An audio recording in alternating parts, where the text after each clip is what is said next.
Chapter 4. Morning parade was a roll call of soldiers that took place each morning, conducted by the troop sergeant. That morning, though, it had an extra flavour of formality because Major Percy had come down to speak to the squadron. "Morning, chaps, and chapesses, obviously."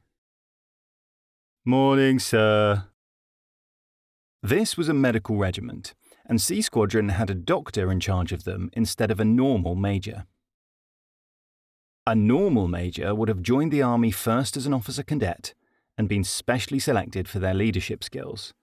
They would have attended Sandhurst Military Academy for a thorough and intensive 48-week course, and then gradually earned the rank of major, over perhaps a decade of experiences in command posts and demanding roles.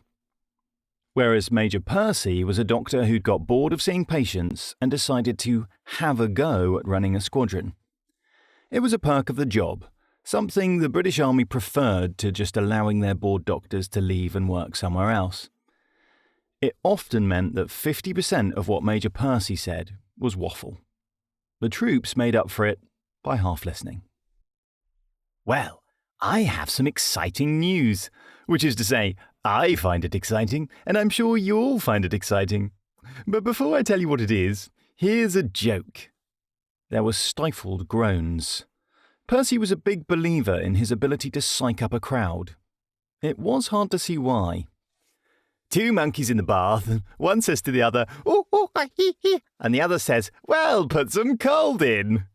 He looked around the assembled troops expectantly. A few of the staunchly career-minded managed to laugh. O'Neill, the Uriah Heep of the squadron, screamed with laughter, at which Major Percy looked gratified. "So, on to our news. Next month we shall be taking our turn on Exercise Belizean Serpent. 8 soldiers off on a jungle expedition. This is an unparalleled opportunity to visit somewhere exotic, whilst learning a rare level of fieldcraft. The trip will involve river crossings, starlight navigation, jungle warfare, survival training, and much, much more." He looked around the squadron like a game show host, his round face ripe with excitement. "Isn't that amazing? Just think, civvies would pay for this." The phrase, "civvies would pay for this," was normally used ironically between soldiers. E.g., "Oh, are we waking up at 3 a.m. to go on guard duty in a blizzard? Civvies would pay for this, eh?" The fact that Major Percy always used it with complete sincerity spoke volumes. "Only a few of you can have this fantastic opportunity, so there is a sign-up sheet that I'll leave on the notice board for volunteers. I'm sure it will be all of you." The Sergeant Major will put together the final list. "Officer on parade, fall out," shouted Scarlett O'Hara, the sergeant, his face puffed with self-importance.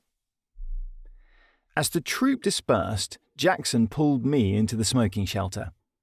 I liked the feeling of being pulled along by her. "Rabbit, listen, you need to put your name down for Belize." "Ha!" I laughed. "Wait, are you serious?" I, more than like Jackson. She's down to earth, funny, practical, and cool. She has a kind face, lovely freckles, blue eyes, and a button nose. And if I'm honest, she has a great arse as well. Jungle training, me, can you imagine? "You are in the army, aren't you?" asked Jackson, flicking a cigarette expertly into her mouth from a pack held at her hip. "Mosquitoes, humidity, all kinds of diseases. Cancun!" Jackson virtually shook me. "Cancun!" "Cancun?" I repeated uncertainly. "Belizean Serpent finishes with 48 hours in Cancun. Spring break." "What's spring break?" "It's the answer to your problems." "What problems?" "Spring fucking break, baby!" Greaves had arrived. 2 of his permanent hangers-on, O'Neill and Welling, had come too, and were grinning with their customary smarm. "Only a couple of 100 American chicks who want to cut loose, on break from their unis, drinking and partying on the beaches. Oh yeah, they'll be drinking. There'll be dancing, and fuck me, there'll be a lot of shagging. No inhibitions, no rules. No rules, echoed O'Neill in his nasal voice. Hey, I'm going to get so fucking deeply laid they're going to have to dig me out. Oh, I said, blushing. Yes, I see. Greaves seized me round the shoulders. Do you though, Bunny Rabbit? Do you? Do you know Bunn Chapter? Private Bondaddock was in A Squadron. His exact ethnic heritage was a mystery, but it had produced a squat young man covered with body hair as shaggy as a rag rug. I know for a fucking fact that he had a threesome with 2 blondes from Colorado after Belizean Serpent last year, said Greaves. His voice dropped to the hushed whisper of reverence, as if describing the promised land. I'm telling you, these girls, a sandbag could get laid there. I looked at Jackson, who looked back meaningfully. I blushed harder.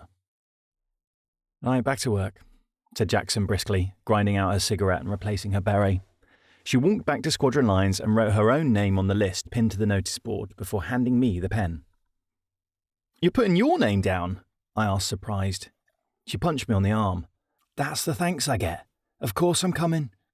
You need looking after, baby boy. Oh, thanks, Jacko. With a deep breath, I wrote my name after hers. Right, I'm off to PT. See you in the jungle. She strode off in the direction of the gym, and somehow all the junior soldiers on parade dissipated, like mist. Most private soldiers worked directly for a higher rank. Here, said a spiteful voice. I turned around to see the troop sergeant Scarlett O'Hara. He really disliked me. I had no idea why. What are y'all doing here? Scarlett asked. O'Hara was always angry. He was a heavy-drinking former infantry soldier and reamy mechanic who hated admitting to people that he was now in the medical corps. Just behind him, Private Leg smiled at me. She was new and little and blonde and pretty. And all of this earned her the privilege of getting to follow Scarlett round all day while he dictated notes, smoked, showed off and told inappropriate jokes. Nothing, Sergeant. Oh, nothing, Sergeant, parodied Scarlett in a high falsetto. Go and get a broom and sweep the bays and try and display some initiative. I've got better things to do than manage every specky little bedwetter on camp. Scarlett really had nothing to do. As troop sergeant, his main duties were to call the register twice a day and keep the 432s running. 432s were fat, squat and ancient tanks, long past their prime and somehow still in service, gunless and used in unglamorous ways as a sort of armoured workhorse. Much like Scarlett himself. But Scarlett had 3 corporals, 6 lance corporals and 15 private soldiers to help him. So his working day was mostly slow ambles around the vehicle bay, long lunch breaks and secret catnaps in his office, which was really just a windowless storeroom full of lube, rags, spanners and spillsorb, a kind of industrial kitty litter used to mop up the inevitable oil slicks. About once every 2 months there'd been a mechanical problem the corporals couldn't solve, and then Scarlett would pick up a wrench and do something.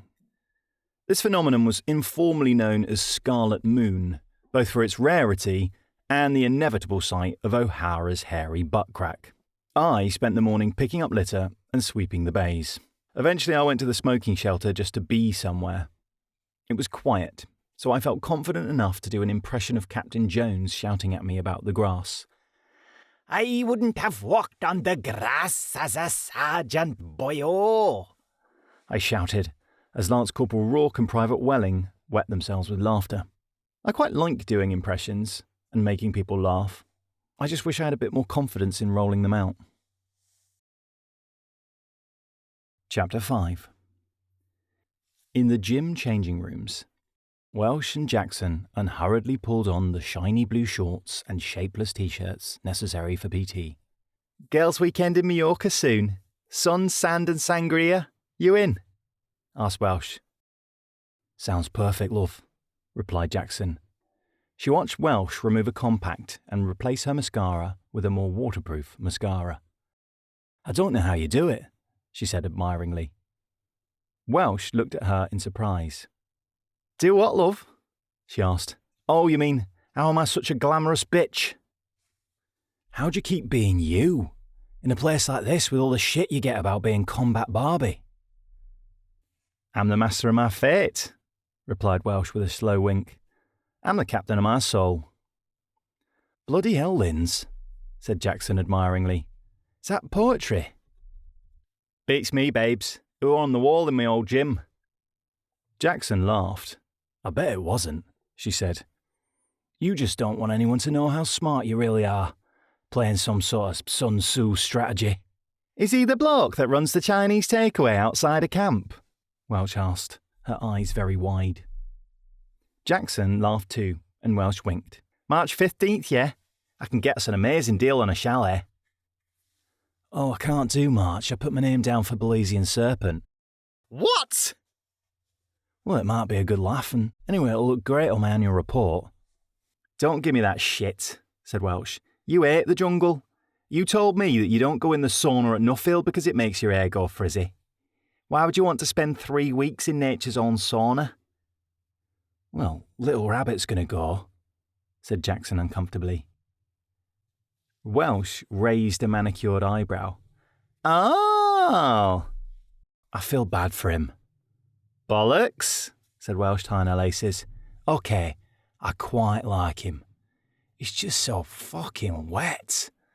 He's cute, but I just wish he'd grow up a bit. Yeah, said Welsh sympathetically. I know what you mean. Oh shit, we're late. They sprinted out and joined the back of the squad, just as the training instructor was finishing the roll call. Nice of you to join us, girls. Sorry, Corporal, women's problems, said Welsh demurely. I bet, said Peaman with a wink. Corporal Peaman led all physical training sessions on camp in between preening sessions and the constant taking of selfies. He was sure that he was God's gift to women, which I personally always found odd, as to me he looked a lot more like an anthropomorphized weasel. No doubt Peaman believed that lack of personality and faint aroma of bile was compensated for by his impressive body, which erupted with the kind of swollen muscles only possible on 3 hours a day of working out and a steady diet of protein shakes, keto and vomiting. Peaman turned his attention back to the squad. It's a run today, and I won't be making it easy. Pain is weakness leaving the body. Welsh rolled her eyes. Peaman noticed. See me after the lesson, Welsh? Yes, Corporal. After the run, a disappointing 5-mile loop around the training area they also used for map reading, close combat training and section drills, Welsh went to the instructor's office. She made a point of showering and putting her uniform back on first, as Peaman would overtly stare at her tits, even in the androgynously shapeless army t-shirts. There was an instructor's area above the gym. It had a balcony that let them shout at the soldiers below, and Peaman openly changed in and out of about 4 sleeveless vests there every day. It smelt worse than the changing rooms, especially considering the organic smells produced by young men on protein-heavy diets.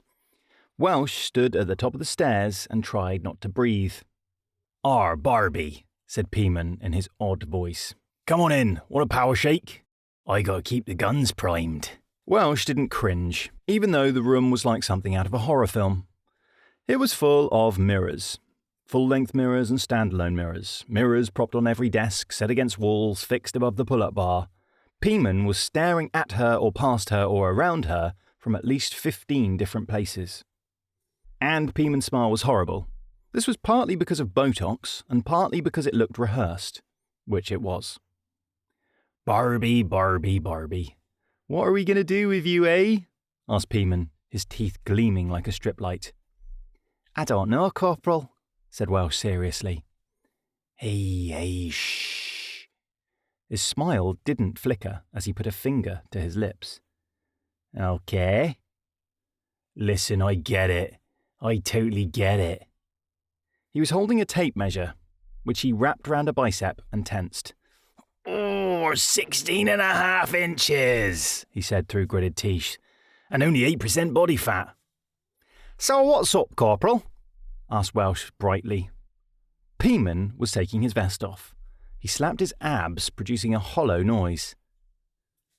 "Not bad, right? Put your shirt on." "Oh, really?"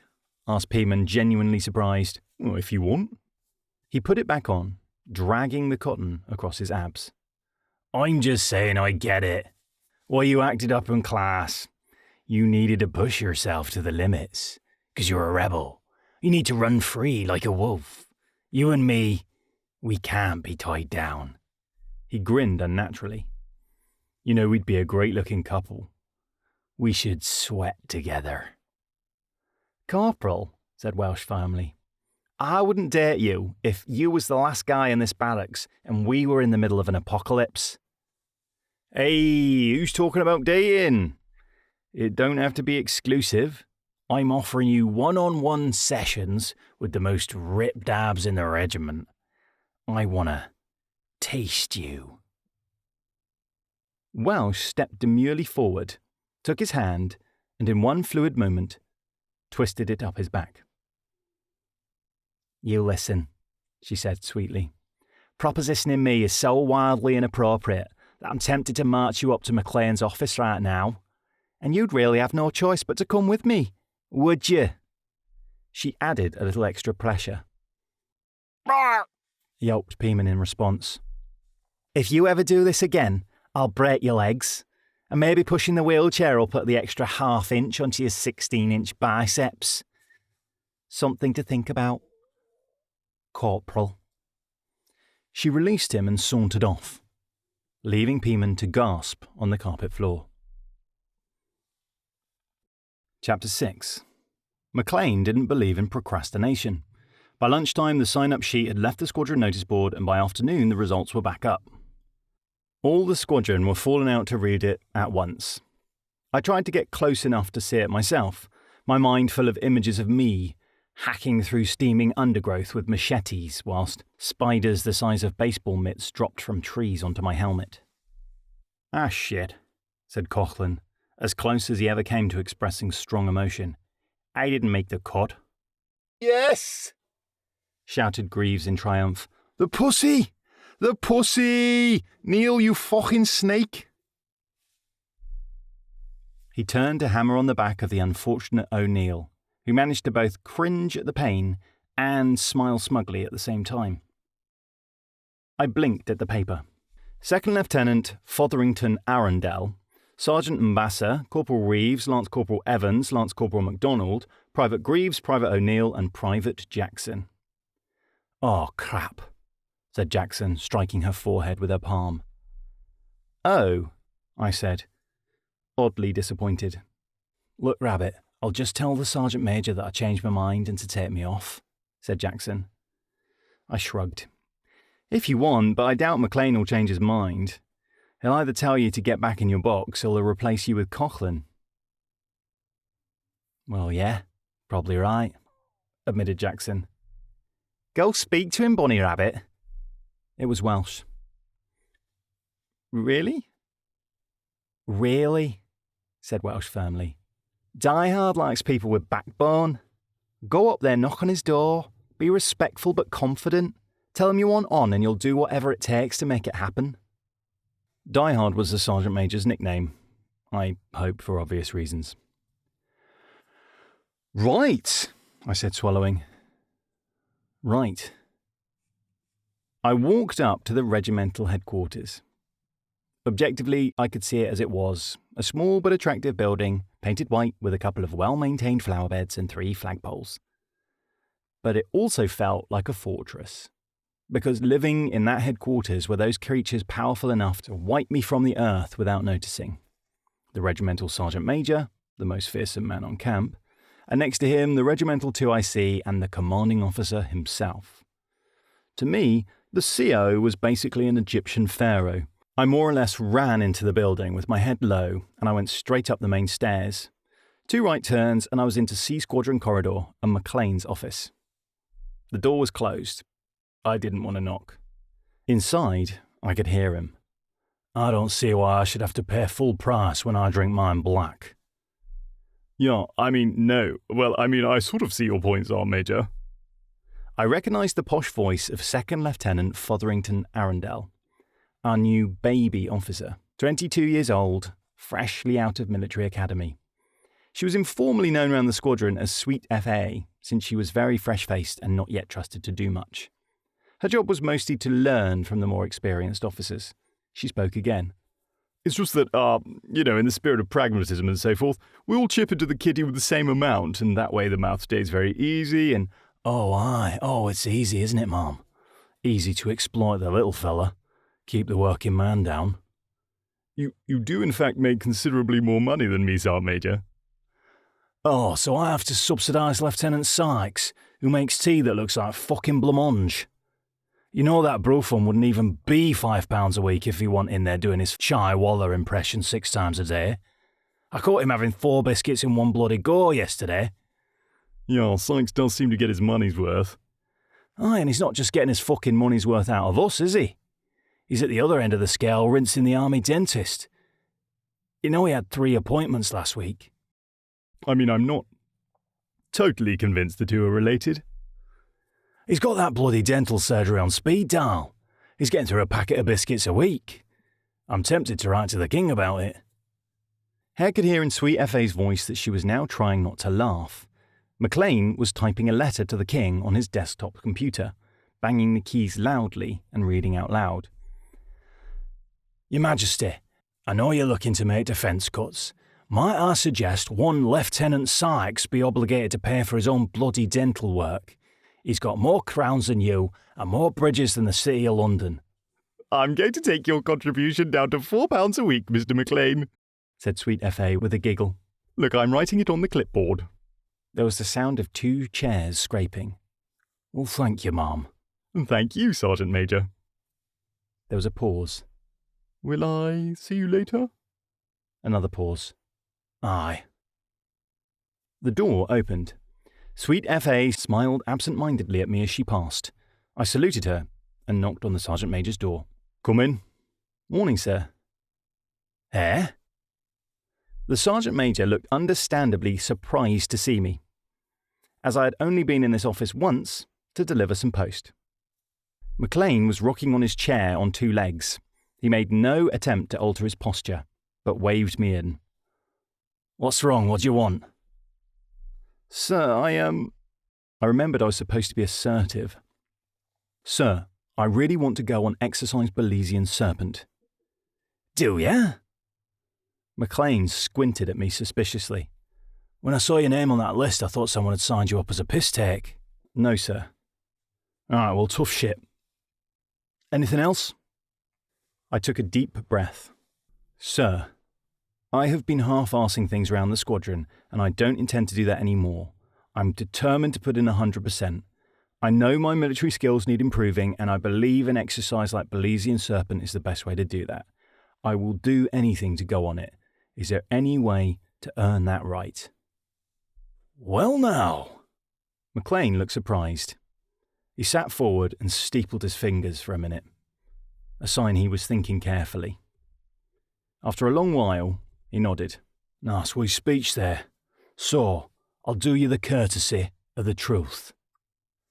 The Sergeant Major stared so hard at me I felt like he was trying to see through the skin. Frankly, I'm absolutely fucking delighted to see the first sparks of a personality blooming in you, and far be it from me to stifle that. Thank you, sir.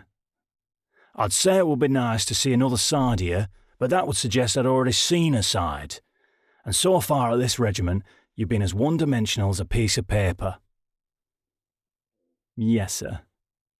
Presently, I reckon we could cut you out the squadron without anyone even noticing. I tried not to cry.